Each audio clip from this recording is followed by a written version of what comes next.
ఒక ఆడపిల్లవి అయ్యుండి ఇంకో ఆడపిల్ల ఎమోషన్ ని కామెడీ చేయడం ఎంతవరకు కరెక్ట్? అది నీకైనా కరెక్ట్ అనిపిస్తుందా అంటూ నెటిజన్లు మండిపడుతూ ఉన్నారు. వివరాల్లోకి వెళ్తే రీసెంట్ గా మా star with Parivar new year event లో యాంకర్ శ్రీముఖి యాంకర్ గా చేశారు. అయితే ఈ షోకి సీరియల్ ఆర్టిస్టులు కొంతమంది, బిగ్ బాస్ మాజీ కంటెస్టెంట్స్ కొంతమంది వచ్చారు. ఒక పోడియంలో సీరియల్ ఆర్టిస్టులు, ఇంకో పోడియంలో బిగ్ బాస్ కంటెస్టెంట్స్.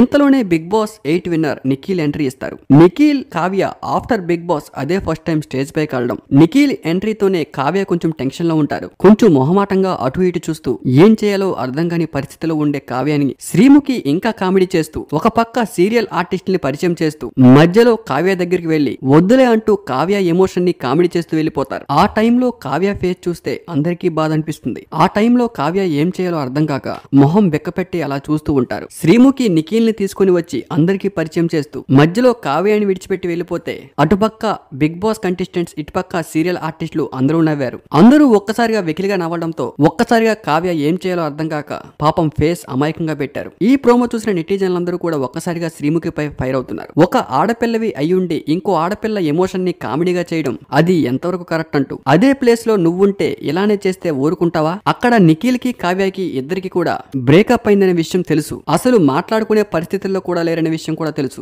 అలాంటి టైంలో ఎలా చేయడం ఎంతవరకు కరెక్ట్ శ్రీముఖి అంటూ ఆడియన్స్ కామెంట్లలో దుమ్ము దులిపేస్తూ ఉన్నారు. శ్రీముఖి గురించి ప్రత్యేకంగా చెప్పవలసిన అవసరం లేదు. తెలుగులో one of the top anchor. కానీ అప్పుడప్పుడు ఇలాంటి విషయాలపై కొంచెం కామెడీ చేస్తూ ఉంటారు. పటాస్ అనే షో ద్వారా బులితెరకు పరిచయమైన శ్రీముఖి కేవలం ఒక్క షోతోనే టాప్ యాంకర్ అయిపోయారు. ఆ తరువాత బిగ్ బాస్ ఎంట్రీతో తెలుగులో one of the top 3 star anchor అయిపోయారు. యాంకరింగ్ బాగానే చేస్తారు, కానీ అప్పుడప్పుడు ఇలాంటి సెన్స్లెస్ జోకులే వేస్తూ ఉంటారు. తరువాత సారీ ఏదో సరదాగా చేశా, సీరియస్ గా తీసుకోకంటూ మళ్ళీ దాన్నే కవర్ చేస్తూ ఏది ఏమైనా ఒక ఆడపిల్ల ఎమోషన్ ని కామెడీ చేయడం కరెక్ట్ కాదు. దీనిపై మీ అభిప్రాయాన్ని కామెంట్ రూపంలో తెలపండి.